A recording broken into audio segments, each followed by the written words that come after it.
साल 1974. लातूरच्या बाभळ गावात ग्रामपंचायतीच्या निवडणुकीचे वारे वाहत होते. गावातील पॅनल आपापल्या परीने उमेदवार शोधत होते.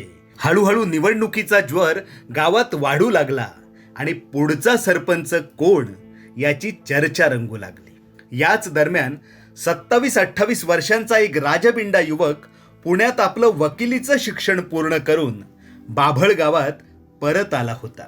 गावकऱ्यांना वाटत होतं की ह्या मुलाने ग्रामपंचायतीत आपलं नेतृत्व करावं. जुनी जाणती गावकरी मंडळी वडील दगडोजीरावांकडे गेले आणि एक जण म्हणाला, आपल्या इलासरावांनी राजकारणात यावं असं गावकऱ्यांना वाटतं. वडील दगडोजीरावांनी हो ना करत करत शेवटी होकार दिला. पोरानं ग्रामपंचायत निवडणुकीचा अर्ज भरला आणि पहिल्याच दमात तो निवडून देखील आला. गावकरी इतक्यावरच थांबले नाहीत. त्यांनी ठरवूनच टाकलं, आपल्या गावचा सरपंच होणार तो इलासराव. बघता बघता वारं फिरलं, गुलाल उधळला. बाभळ गावच्या इतिहासात एक तरुण चेहरा गावचा सरपंच झाला. नाव होतं सन्माननीय विलासराव दगडोजीराव देशमुख. हसरा आणि संवाद कौशल्य चेहरा, गौरवर्ण, पांढरे शुभ्र कडक इस्त्रीचे कपडे, आडवा भांग पाडून विंचरलेले दाट केस आणि पाहता क्षणीच हा कुणीतरी राजकुमार असावा असा भास व्हावा अशी ईश्वरी देणगी लाभलेले रांगडे सौंदर्य. विलासराव एखाद्या सभेत बोलू लागले की श्रोते मंत्रमुग्ध होऊन ऐकत असत. सरपंच झालेल्या विलासरावांनी गावात कामाचा सपाटाच लावला आणि पुढे 2च वर्षात उस्मानाबाद जिल्हा परिषदेची निवडणूक लागली. पुन्हा राजकीय मंडळी जिल्हा परिषदेसाठी उमेदवार शोधू लागले. गावकऱ्यांनी आपल्या लाडक्या इलासरावांकडे बोट दाखवले. विलासराव उस्मानाबाद जिल्हा परिषदेच्या निवडणुकीत उभे राहिले आणि निवडून देखील आले. पुढे ते लातूर तालुका पंचायत समितीचे उपसभापती देखील झाले. याच दरम्यान विलासराव उस्मानाबाद युवक काँग्रेसचे अध्यक्ष झाले आणि त्यांनी स्वतःला राजकारणात झोकून दिले. विलासराव आणि लातूर हे समीकरण झाले होते आणि साल उजाडले 1980. विधानसभेची निवडणूक लागली. काँग्रेसने विलासरावांच्या रूपाने एक नवा चेहरा रिंगणात उतरवला. विलासरावांनी तळागाळात कार्यकर्त्यांची फौज उभी केली आणि धुरळा उडाला. विजयाचा गुलाल लागला. विलासराव देशमुख पहिल्यांदा आमदार म्हणून विधान भवनात गेले. विधानसभेतील अभ्यासपूर्ण भाषण, कामातील कौशल्य आणि कार्यकर्त्यांशी असलेले संबंध यामुळे विलासराव पुढच्या 2च वर्षात कॅबिनेट मंत्री झाले. 1985 ते 1995 या काळात त्यांनी अनेक खाती सांभाळली. विलासराव सलग 3 वेळा आमदार झाले आणि साल उजाडले 1995. पुन्हा एकदा विधानसभेचं बिगुल वाजलं. त्या काळात विलासरावां वाचून लातूरात पान हलत नव्हतं. विलासराव निवडणुकीला उभे राहिले म्हणजे फक्त किती लीड घेऊन जिंकणार याची गणिते मांडली जायची. पण यावेळी मात्र वारं फिरलं होतं. लातूरात पुतळ्याचं राजकारण सुरू झालं होतं आणि एका सभेत विलासरावांनी विरोधकांवर टीका करताना म्हटलं, कुछ मामूली लोग मेरे खिलाफ है. विरोधकांच्या हाती आयतं कोलीत मिळालं. एका मामूली ह्या शब्दाने विरोधकांनी रान उठवले. त्यांनी सरळ मा म्हणजे मारवाडी, मू म्हणजे मुस्लिम आणि ली म्हणजे लिंगायत असा प्रचार सुरू केला. निवडणुकीचा निकाल जाहीर झाला. विलासराव देशमुख तब्बल 32,000 मतांनी पराभूत झाले होते. जनता दलाचे शिवाजीराव पाटील कव्हेकर विजयी झाले होते. विलासरावांना हा पराभव वर्मी लागला. पण मुत्सुद्दी राजकारणी असलेले विलासराव पराभव विसरून पुन्हा नेटाने उभे राहिले. पुढे विधान परिषदेची निवडणूक लागली. पराभूत झालेले विलासराव विधान परिषदेसाठी इच्छुक होते. पण काँग्रेसने आधीच आपली भूमिका जाहीर केली होती की ज्यांनी विधानसभा लढवली त्यांना विधान परिषद लढवता येणार नाही. पण विलासराव निर्णयावर ठाम होते. त्यांनी अपक्ष म्हणून अर्ज भरला आणि मतांची गणिते घातली. काँग्रेसचा पाठिंबा नव्हता म्हणून त्यांनी मातोश्रीचा दरवाजा ठोठावला. बाळासाहेबांनी पाठिंबा दिला. पण त्याआधी बाळासाहेबांनी विलासरावांना एक प्रश्न विचारला, विलासराव, तुम्ही आमच्या शिवसेनेत सामील का होत नाहीत? त्यावर विलासरावांनी जे वाक्य बोलले त्या वाक्याने पुढे विलासरावांची कारकीर्द बहरली. विलासराव बाळासाहेबांना म्हणाले, साहेब, मी शरीराने शिवसेनेत येईन देखील, पण माझ्या रक्तातली काँग्रेस तुम्ही कशी काढणार? विलासराव कट्टर काँग्रेस विचारसरणीचे नेते होते. विधान परिषदेची निवडणूक झाली, शिवसेनेने सपोर्ट केला. अगदी चुरशीच्या लढतीत विलासराव अर्ध्या मताने पराभूत झाले. पण त्यांनी काँग्रेस सोडली नाही. ते पुन्हा लातूरात सक्रिय झाले, कार्यकर्त्यांची मोर्ड बांधली आणि साल उजाडले 1999. राज्यात पुन्हा विधानसभेच्या निवडणुका झाल्या, निकाल जाहीर झाला आणि यावेळी मात्र संपूर्ण महाराष्ट्रात सर्वाधिक मताधिक्य घेत विलासराव देशमुख विजयी झाले होते. राष्ट्रवादी आणि काँग्रेसने सोबत छोट्या मोठ्या 9 पक्षांना घेत सत्ता स्थापनाचा दावा केला. पण फक्त 20-30 आमदार जरी इकडे तिकडे झाले तरी शिवसेना आणि भाजप सत्तेत येऊ शकतात अशी त्या काळातील परिस्थिती होती. काँग्रेस अशा चेहऱ्याच्या शोधात होती जो विरोधकांसह सर्वांना एकत्र घेऊन सरकार चालवू शकतो. आणि अर्थातच हा चेहरा होता महाराष्ट्राच्या राजकारणात राजहंस म्हणून ओळखले जाणारे विलासराव देशमुख. विलासराव देशमुख महाराष्ट्राचे नवे मुख्यमंत्री झाले आणि लातूरच्या बाभळगावापासून देशाच्या कानाकोपऱ्यात एकच चर्चा रंगू लागली. एकच प्रश्न होता, गावचा सरपंच ते मुख्यमंत्री असा प्रवास करणारा नेता कोण? हा विलासराव देशमुख. शिक्षण आणि सहकारात स्वतःचा लातूर पॅटर्न निर्माण करणारा, तळागाळातील कार्यकर्त्यांची नाळ जोडलेला नेता, राजबिंडे व्यक्तिमत्व आणि प्रभावशाली भाषणाने जनसमुदायाला आपलासा वाटणारा, संसदीय राजकारणाचा मोठा अनुभव आणि अभ्यास असणारा, बाभळगावचा सरपंच ते महाराष्ट्राचे लाडके मुख्यमंत्री सन्माननीय विलासराव दगडोजीराव देशमुख. नमस्कार मित्रांनो, मी प्रणय राऊत. प्रेरणा क्रिएशन्स माझी कविता या आमच्या यूट्यूब चॅनलच्या माध्यमातून आज ध्येयवेडी माणसे या सदरात महाराष्ट्राचे माजी मुख्यमंत्री स्वर्गीय विलासराव देशमुख यांच्याविषयी जाणून घेत आहोत. विलासराव देशमुख यांचा जन्म दिनांक 26 मे 1945 रोजी महाराष्ट्रातील लातूर जिल्ह्यातील बाभळगाव या गावात झाला.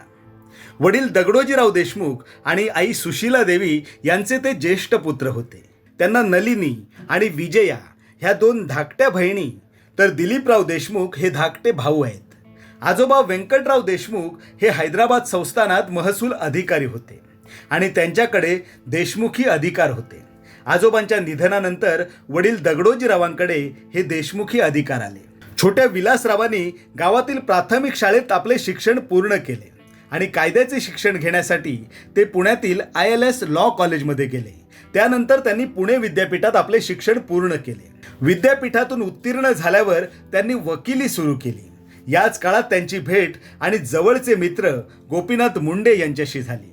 ही मैत्री इतकी घट्ट होती की पुढे या दोघांनी 2 वेगवेगळ्या पक्षांचे नेतृत्व केले, पण या 2 मित्रात कधी राजकारण आले नाही. विलासरावांनी सक्रिय राजकारणात प्रवेश केला आणि यशाची अनेक शिखरे पादाक्रांत केली. पण 1995च्या विधानसभा निवडणुकीत आणि त्यानंतर 1996च्या विधान परिषदेच्या निवडणुकीत विलासरावांचे सलग 2 पराभव झाले. 2 पराभवानंतर एखाद्या नेत्याची कारकीर्द संपली असे समजले जाते. पण विलासरावांनी या पराभवानंतर गगन भरारी घेतली. ते महाराष्ट्राचे मुख्यमंत्री झाले. मुख्यमंत्री म्हणून विलासरावांचे अनेक किस्से सांगितले जातात.